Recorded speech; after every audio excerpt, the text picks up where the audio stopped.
Mes chers amis, prenons de la tzedaka, mettons dans la boîte, ensemble, Hakel, Tfila, tzedaka, et maintenant, à l'occasion que nous nous rapprochons de l'Akba Omer, donc ici ce mardi, nous allons tous fêter l'Akba Omer. Je vais prendre quelques instants aujourd'hui et demain et après-demain, si Chas Shalom ne seront toujours pas avec Mashiach au Beth Amikdash, pour discuter un peu de l'historique, les coutumes, l'histoire, parade par rapport à l'Ag Baomer. Eh bien, commençons d'abord dès le début.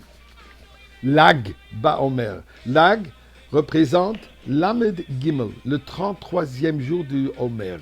Omer, comme nous savons, la période entre Pessah et Shavuot, où nous comptons les 49 jours de préparation pour recevoir la Torah.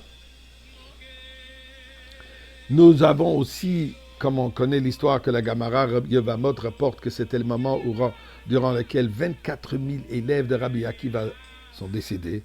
C'est un temps de deuil communautaire où on ne fait pas de fête, on ne se coupe pas les cheveux, on n'achète pas de nouveaux habits, différentes coutumes, différents moments.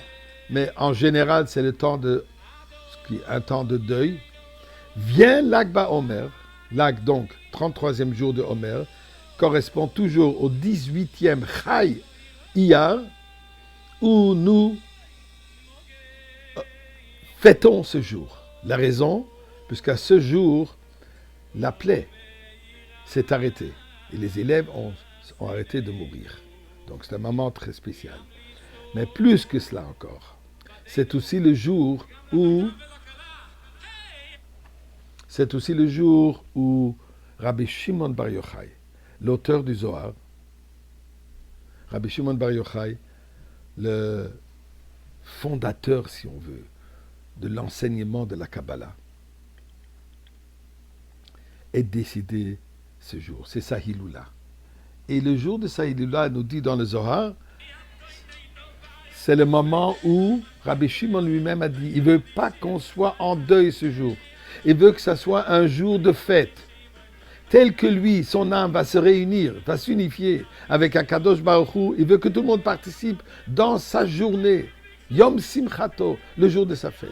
Et depuis, l'Ag Baomer est devenu un jour de grande célébration. En Eretz Israël, des centaines de milliers de personnes qui vont pèleriner à Méron. D'ailleurs, on ne va certainement pas oublier la tragédie d'il y a 2 ans où 45 âmes, malheureusement, ont été perdues ce jour-ci, qui ont été piétinées jusqu'à la mort, Rahman al-Islam. Mais, tragédie qu'on ne comprend pas, et on ne peut pas tout comprendre. Donc en Israël, pèlerinage à Méron. L'origine de ce pèlerinage, l'origine est la suivante. Nous retrouvons ça au début de le grand maître d'Israël, qui a vécu dans le 15e et 16e siècle, qui s'appelait Rabbi Ovadia de Bartanura. D'ailleurs, son commentaire, Bartanura, est le commentaire de base sur toute la Mishnah, entièrement. Il rapporte que c'est le 18e jour du mois de Iyar, l'anniversaire du décès de Rabbi Shimon. Des Juifs de toute région environnante se rassemblent à Méron, où ils allument des grands feux et célèbrent. Et dit que c'est une journée de grands miracles. Nombreux sont les couples qui étaient stériles, qui ont mérité d'avoir des enfants, de malades qui ont été guéris. Et ceci grâce à la charité, comme ça il dit, à la charité qu'ils font ce jour pour l'entretien de la tombe de Rabbi Shimon Bar Yochai. Reb Chaim Vital, disciple principal du Harizal, fondateur de la Kabbalah, de l'enseignement de la Kabbalah, il rapporte que mon maître, l'Harizal, dès qu'il est arrivé d'Égypte en Eretz Israël, il est parti pèleriner à Méron, à l'Agba Omer. Un autre élève du Harizal, le Rabbi Yonatan Sagis, rapporte que le Harizal et toute sa famille, incluant son petit garçon qui avait que 3 ans, ou presque 3 ans, ils sont partis à Méron, et c'est là où il lui a fait la coupe de cheveux. Connaissant la coutume qu'un petit garçon, avant l'âge de 3 ans, on ne le coupe pas les cheveux, ou à son anniversaire, troisième anniversaire, on lui coupe les cheveux, là on lui met la kippa, on lui fait les peyotes, on lui donne les tzitzit, on lui apprend à faire les brachot, et la Rizal a fait ça à Miron, près de Rabbi Shimon Bar Yochai. Aujourd'hui, aussi coutume qu'on va faire ça sur les parades, à la parade de l'Akba Omer, qu'on aura encore l'occasion d'en parler.